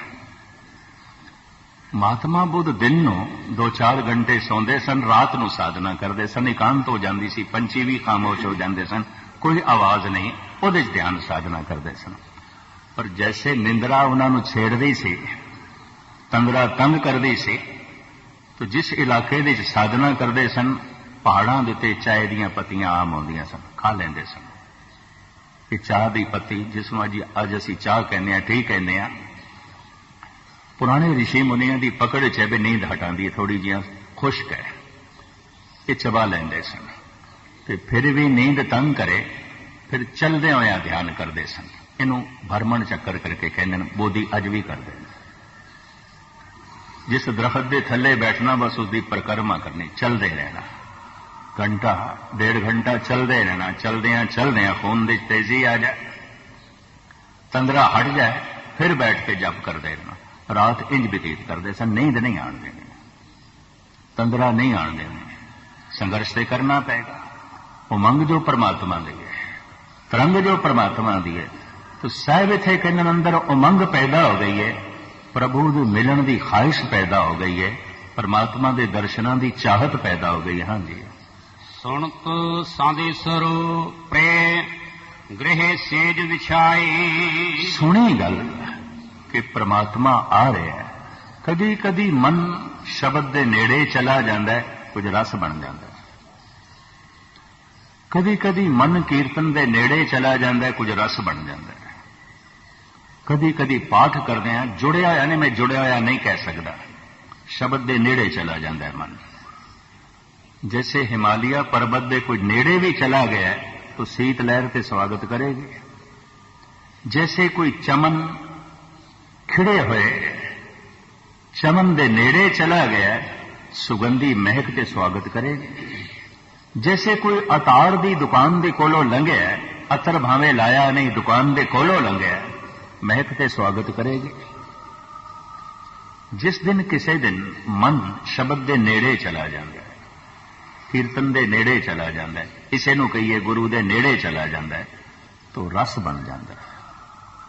वो रस मनुख नूं सावधान कर देता है भी ये टिकिया रवे तो मनुख अपने अंतस्करण नूं सवारदा है, कोशिश करता है, यतन करता है, सावधानी रखता है। सुनत संदेश संदेशा सुनिया ये संदेशा परमात्मा देंदा है और समझ लेना संदेशा जिस दिन कीर्तन सुनिया थानू रस आ जाए परमात्मा का संदेशा मैं आ रहा तो अपने सेजा ठीक कर, अपने अंतस्करण नूं ठीक कर, मैं आ रहा। जिस दिन पाठ करदियां कोई सरूर तारी हो जाए ये परमात्मा का संदेश है। जिस दिन गुरुद्वारे आंदे अंदर कोई लटक पैदा हो जाए समझ लेना प्रभु का संदेशा है। साहिब कहते सुनत संदेश रो प्रे गृह सेज वसाई। परमात्मा वास्ते अंतस्करण की सेजा शुभ गुणा नाल बिछाई ये खेड बन सकती है। वो रस होर उस उमंग नूं वधा देंदा है। वो थोड़ा जिहा रस उस सरूर नूं होर वधा देंदा, उस खिच नूं होर वधा देंदा। हाँ जी। भ्रम भ्रम आयो पाओ नदर ना पाई। पर एक तीरथ ते गए दूजे तीरथ ते गए, एक सत्संग विच गए दूजे सत्संग विच गए, पाठ कीता पूजा की, खेड नहीं बने। उमंग आखिर उमंग ढिली पै जाती है। फुआरे का पानी प्रैशर का मारिया उपर उठता है बुलंदियां नूं, इंज लगता है जिवें आसमान नाल टकराएगा। 200 फुट उच्चे फुआरे में देखे गए। प्रैशर का मारिया होया फुआरे का पानी बुलंदियां नूं छूंदा है, धरती की खिच का मारिया फिर थले, फिर थले। जमीन हर चीज नूं अपनी तरफ खिंचती है, हर चीज नूं। सिर्फ पानी नूं नहीं, तुसीं कुछ भी उपर सुटो थले आएगा, कशिश है। लेकिन भारतीय महापुरुषों के पकड़ विच एक होर ख्याल भी आया। साडी जिहड़ी सुरत है कभी उच्ची उठती है, बुलंदियां नूं छूंदी है, शब्द नूं सुन के पाठ करके सत्संग करके किसे किसे दिन बुलंदियां नूं छूंदी है। उस दिन मन हौला होता है, बोध मानो सारे गिर गए ने, सुरत उच्ची उठती है। धरती की कशिश सुरत नूं फिर थले खिंचती है कि धरती की कशिश की है, कोई धन की कशिश, रूप की कशिश, सब शरीर धरती और की है, रूप भी धरती है, धन भी धरती है, सब कुछ धरती है। किसी पदार्थ की कशिश, किसी रूप की कशिश, किसी धन संपदा की कशिश, फिर अंदर पैदा हुई ये उपर उठे होया पानी फिर थले, फिर थले। कब हूं जीड़ा ऊब चढ़त है, कब हूं जाए भयाल। बड़ा उच्चा उठिया सी कीर्तन सुन के, बड़ा उच्चा उठिया सी पाठ करके, जप तप करके फिर थले, फिर थले। कारण जितने चिर तक कशिश दे दायरे तो पानी निकलिया नहीं, जितने चिर तक कशिश दे दायरे च कोई चीज ऊपर गई नहीं थले आएगी। जिन्हां दी सुरत इस कशिश दे दायरे तो अगे लंघ जाती है उन्हां दे भावें बंद बंद भी कट दो सुरत थले नहीं आएगी, नहीं आएगी। चिण गए उन्होंने दीवार विच जिंदा सुरत थले नहीं आएगी, तो है ही नहीं थले, लंघ गई इतनी ऊपर, इतनी बुलंदियां से चली गई है जमीन नहीं खिंच सकती। ना धन खिंच सकता है, ना रूप खिंच सकता है। जमीन की कशिश ही कट गई, जमीन की कशिश ही नहीं रही। जो अस्थूल चीजों के नाल ये धरती व्यवहार करती है मनुख की सुरत के नाल भी करती है,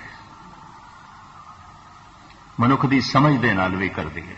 उच्ची उठी सुरत तो कई दफा मनुख को ऐसा ख्याल आता है हुणे हमेशा ही बनी रहेगी, नहीं बनी रहती, चंगिया चंगिया की नहीं बनी रहती। सवेरे बड़े गुरमुख सन शाम को मनमुख बने बैठे ने, सवेरे बड़े संतोषन शाम को लोभी होए बैठे ने, सवेरे ते बड़े शांतमई मिले सन शाम को क्रोधी होए बैठे ने। थले आ गए, पानी थले आ गया, फिर उसे जगह ते आ गए जिथों उठिया सी। यकीन जानो जप तप करके जिस बुलंदी नूं छोया, कई दफा देखते हैं फिर उसे नीचता दे च आ गए जिथों उठे सी। ये बहुत सारे अभ्यासियों का अनुभव है, भावें कुछ कबूलन भावें ना कबूलन, हकीकत यही है। असलीयत है भरम भरम आए, बड़ी मेहनत की, इधर गए उधर जप किया तप किया, एक तीरथ ते गए दूसरे तीरथ ते गए, खेद ना बने, वो दृश्य नहीं दिखाई देता, और इस तरह भटकना व्यर्थ चली गई। हाँ जी। किन विद हियारो धीरा ने मानो, किवें ए मन धीरज रखे, किस तरह धीरज रखे। हे परिपूर्ण परमात्मा मिल साजन, हूँ तुझ कुर्बान, तू मिले ते धीरज होवे, तैथों कुर्बान जाइए, तैथों सदके जाइए, तू मिल, हुण तू मिल ते धीरज बने, तैथों बिना धीरज नहीं रहता। हाँ जी। मिल साजन हाँ तुझ कुर्बानो, एका सेज विषि धान कंता। इस तरह आख्या जाता है दूरी ते कुछ भी नहीं है, परमात्मा नहीं दिखाई देता दूरी करके नहीं दिखाई, ऐसी गल नहीं है। परमात्मा नहीं दिखाई देता इस करके नहीं दिखाई देता बहुत नेड़े है। अखां दे उत्ते तस्वीर रख लईए, अखां नूं नहीं दिखाई देती, नेड़े थोड़ी दूरी चाहिए है। ते मैं अक्सर उदाहरण देना हुंदा, अख दे च कोई रड़क पै गई है, अखां आसमान नूं वेखदियां, सूरज चंद तारियां नूं वेखदियां, शहर नूं वेखदियां, लखां मनुखां दे इकट्ठ नूं वेखदियां, अंदर एक रड़क पै गई, दूजे नूं कहने देख मेरी अख च की पै गया, हद हो गई। अखां इतना कुछ देखदियां हैं, इन्नी जी रड़क बिल्कुल मामूली जी अंदर पै गई है, नहीं दिखाई देंदी पई। क्यों नहीं दिखाई देंदी पई? बहुत नेड़े, बहुत नेड़े। परमात्मा नहीं दिखाई देता है, ये नहीं कि बहुत दूर है, परमात्मा नहीं दिखाई देता बहुत नेड़े है। अख दे च रड़क पै जाए नहीं दिखाई देंदी, वो तो अखां दे विच बैठा होया, अखां किवें वेखण? इस वास्ते आख्या गया ये अखां नहीं वेख सकदियां। नानक से अखड़ियां बेअन देनी संदो मां फिर अखां दे विच है। एक रड़क पै जाए इन्नी नेड़े, अख नूं नहीं दिखाई देती, वो तो अखां दे विच बैठा है। इस वास्ते तीजा नेत्र इत्थे मन, ब्राह्मण इत्थे टिक्का लांदे ने, इत्थे तीजी अख मनदे ने, अनुभव प्रकाश। उस तीजे नेत्र दे खुलदे ही पता चल जाता है, उते बहुत नेड़े, रोम रोम दे च है, जर्रे जर्रे दे च है। परमात्मा नहीं दिखाई दे रहा, दूर है ऐसा नहीं है। परमात्मा नहीं दिखाई दे रहा, बहुत नेड़े है, बहुत नेड़े है। तो सुनिया है भी परमात्मा ते जीव स्त्री ते इकट्ठे ने, एक कोई सेजाते ने, फिर भी नहीं दिखाई दे रहा। इसे ही शरीर के अंदर परमात्मा बैठा है, नहीं दिखाई दे रहा, नहीं महसूस हो रहा। हाँ जी। धान सूते फिर साधु जागंता, महसूस ना होना, दिखाई ना देना, सब इत्थे कहते ने ये जीव स्त्री सुती पई है, अचेत है। परमात्मा दे च नित दा जागना है, उहदे च सोना नहीं है, ते जीव स्त्री दे च जागना कोई नहीं। कहते ने खुफ्ता रा खुफ्ता के कुनद विदा, सुते मनुख दा सुते मनुख नाल संबंध नहीं जुड़ता। परमात्मा जागे होया है, जीव स्त्री सुती हुई है, ते सुते दा जागे हुए नाल भी संबंध नहीं जुड़ता। परमात्मा ते जागे होया, सतगुरु जागता है देव, ते जीवन अचेत है, जीव अचेत है। कहते ने आम मनुख 10-11% जागे हुए ने, बाकी सारिया शक्तियां सुतियां पईयां ने। जिन्होंने असी दार्शनिक कहने हैं, फिलोसफर कहने या चोटी के साइंटिस्ट कह देने, ये 13-14 वध तो वध 15% जागे ने, बाकी ये भी सुते हुए ने। इत्थे तक परमात्मा की उमंग नहीं पैदा होगी। ये तो किधरे 20% कोई जागे, 21% कोई जागे, जागना होर वध जाए तो ये जागृति इस गल का सबूत होगी, इस मनुख के अंदर दुनिया बेमैनी हो जाएगी, परमात्मा की उमंग पैदा हो जाएगी। नहीं पैदा हुई, सुता होया है, जीवन चेतना सुती हुई। हर उस मनुख को समझ लेना चाहिए जिहदे अंदर उमंग नहीं है, शक्ति सुती पई है। हर उस मनुख को समझ लेना चाहिए। ਸਾਇੰਟਿਸਟ ਦੇ ਅੰਦਰ ਵੀ ਨਹੀਂ ਪੈਦਾ ਹੁੰਦੀ। ਵੱਧ ਤੋਂ ਵੱਧ 14-15% ਜਾ ਗਿਆ ਹੈ। ਆਮ ਮਨੁੱਖਾਂ 'ਚ ਨਹੀਂ ਆਉਂਦੀ, ਉਹ ਤੇ 10% 9 ਜਾਂ 11 ਤੱਕ ਜਾ ਗਏ ਨੇ। ਪਸ਼ੂਆਂ ਬਾਰੇ ਕਹਿੰਦੇ ਨੇ 4-5% ਜਾ ਗਏ ਨੇ।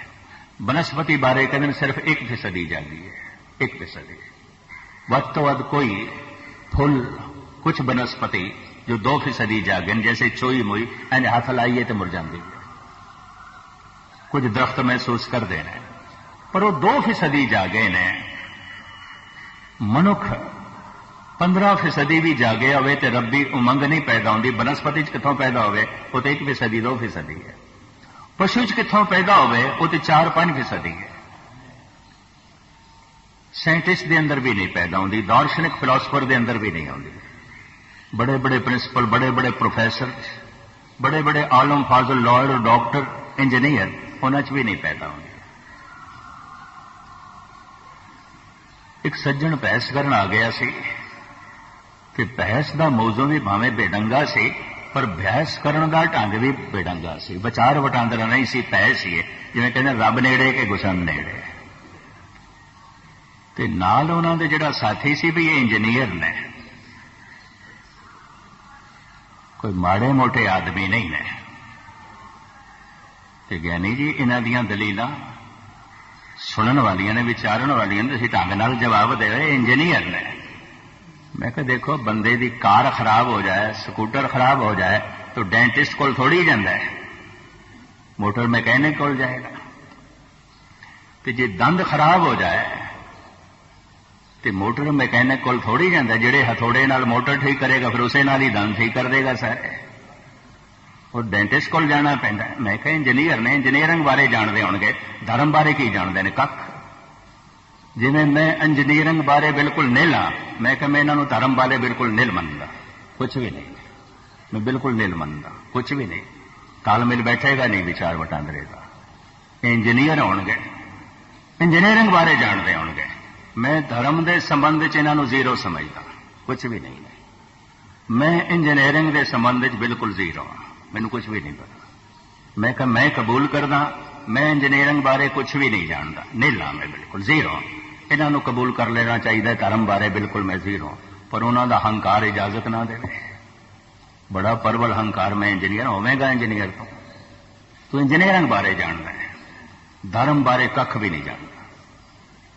मैं कहा मैं कख भी नहीं जानता धर्म जो है इंजीनियरिंग बारे, मैं कबूल करता। तो विचार तुसी धर्म दी करना आए हो, और वह भी रब नेड़े के गुसन नेड़े। दरअसल जिस चीज की बंदे नू समझ है कि हुण समझ ले मैं सब कुछ समझदा, बस यही अज्ञानता है। वकील नू कह सकते तू कानून बारे जानदा है, लाह बारे जानदा है, मैनू नहीं पता लाह दा। मैनू चंगी तरह याद है जब मेरे ते सन 84 5-10 दफा लाइया गई ना, अमृतसर आने ते भी मेरी ते बंदी सी भी तू साडे बोलण नाल इकट्ठ बड़ा हो जाता है, ये हो जाता है, वो हो जाता है। तो मैं करदा तो मैं कथा होर तो कोई देश द्रोही की गल नहीं, देश नाल मैनू प्यार है। 4-5 दफा लाइया ना मेरे ते उन्हां दफा दे च कोई 109 भी सी।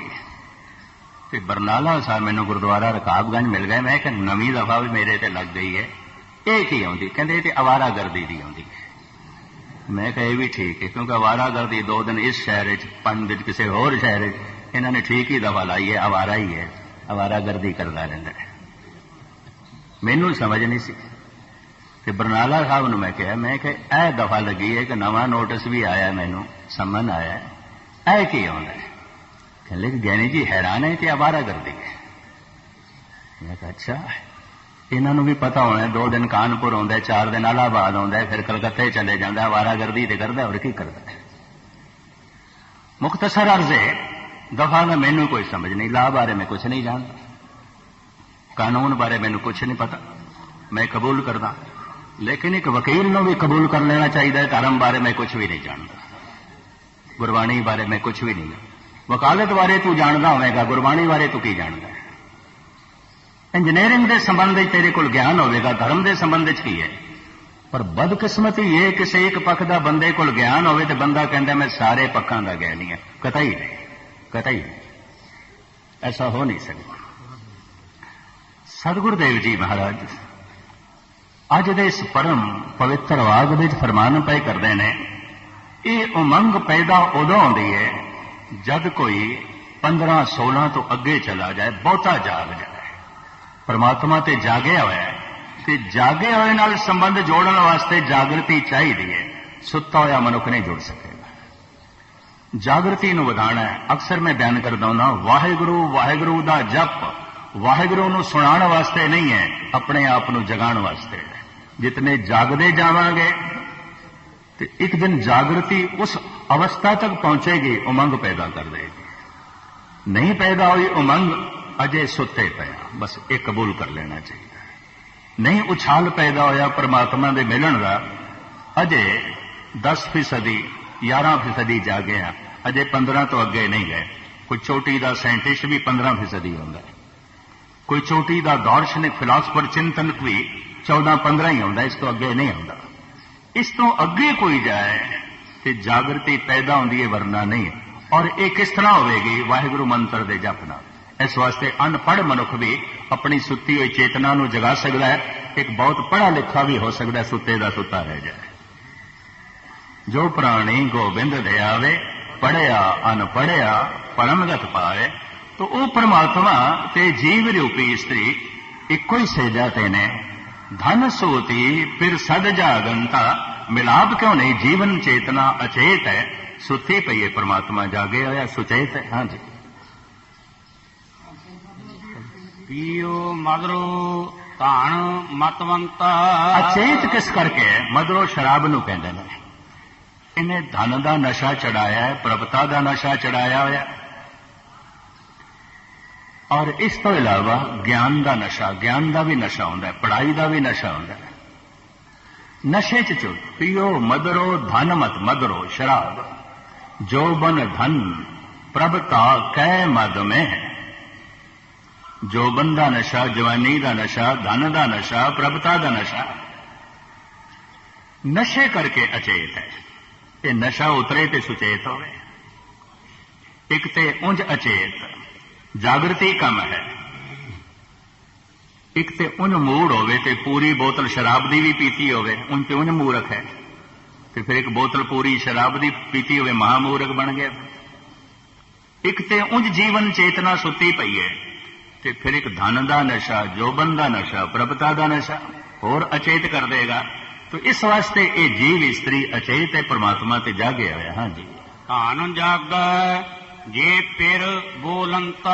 ये जीव स्त्री जाग सकती है। किस तरह जाग सकती है? फिर बोलंता, वाहिगुरु वाहिगुरु बोले, परमात्मा नू आवाज मारे, वाहिगुरु वाहिगुरु बोले, राम राम दा रटन करे, जाग सकती है, ये सुचेत हो सकती है। हाँ जी। भई निराशे बहुत दिन लागे।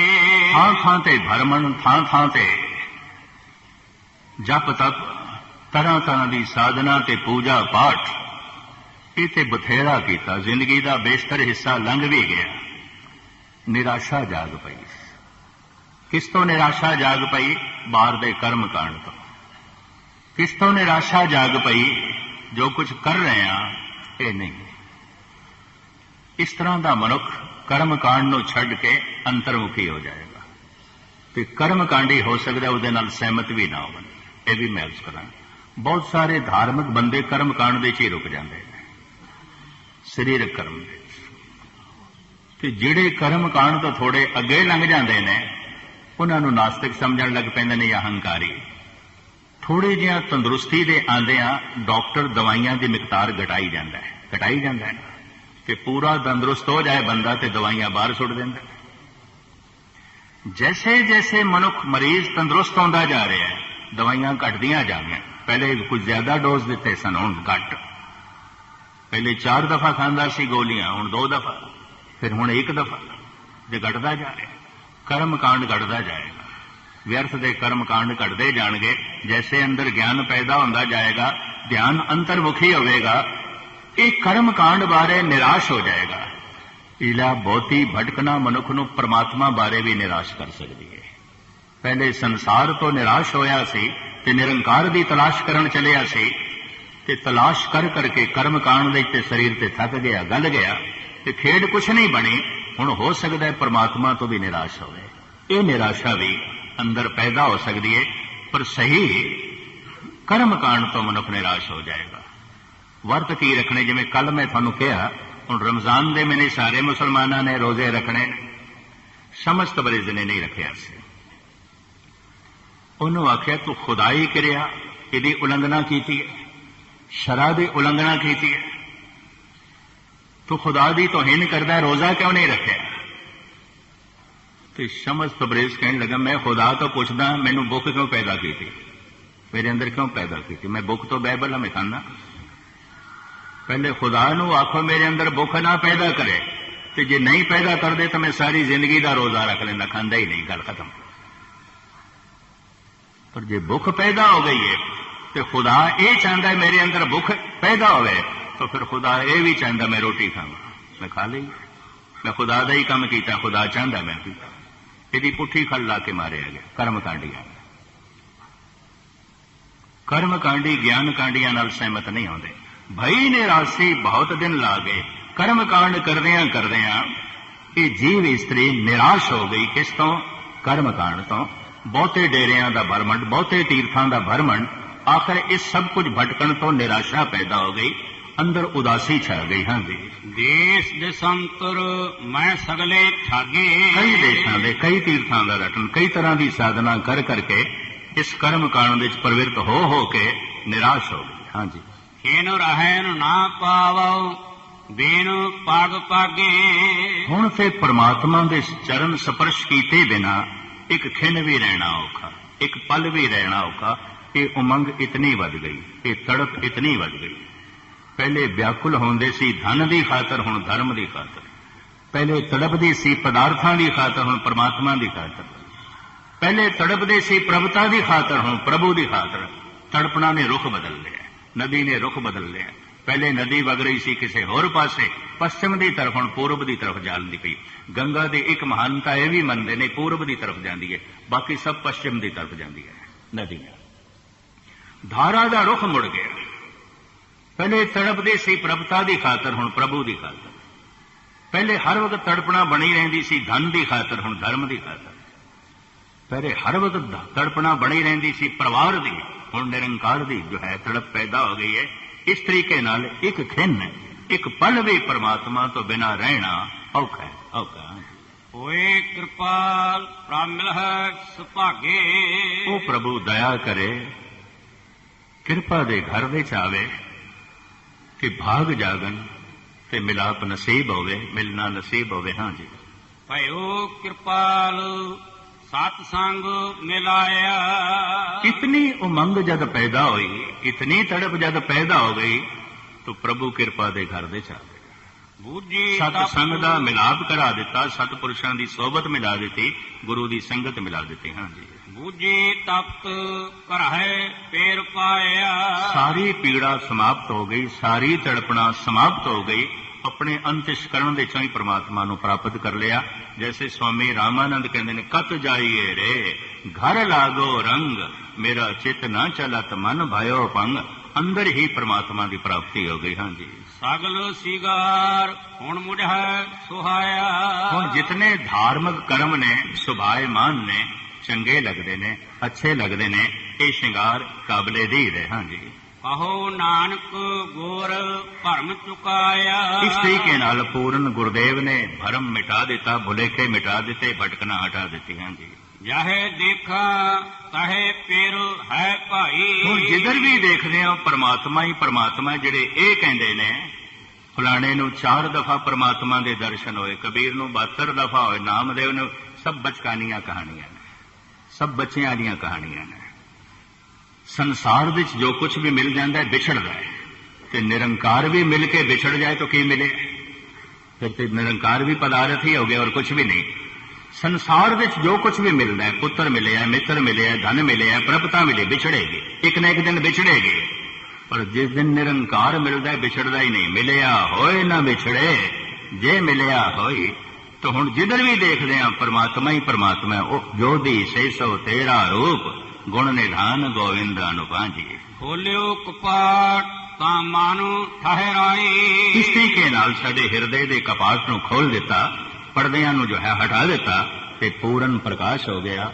ਪੂਰਨ ਜੋ ਹੈ ਚਾਨਣਾ ਹੋ ਗਿਆ, ਜਿੱਧਰ ਦੇਖਦੇ ਹਾਂ ਪਰਮਾਤਮਾ ਹੀ ਪਰਮਾਤਮਾ ਹੈ। ਸਮਾਂ ਕੁਝ ਜ਼ਿਆਦਾ ਹੋ ਗਿਆ, ਖਿਮਾ ਦੀ ਯਾਚਨਾ। ਫਤਿਹ ਪ੍ਰਵਾਨ ਕਰਨੇ। ਵਾਹਿਗੁਰੂ ਜੀ ਕਾ ਖਾਲਸਾ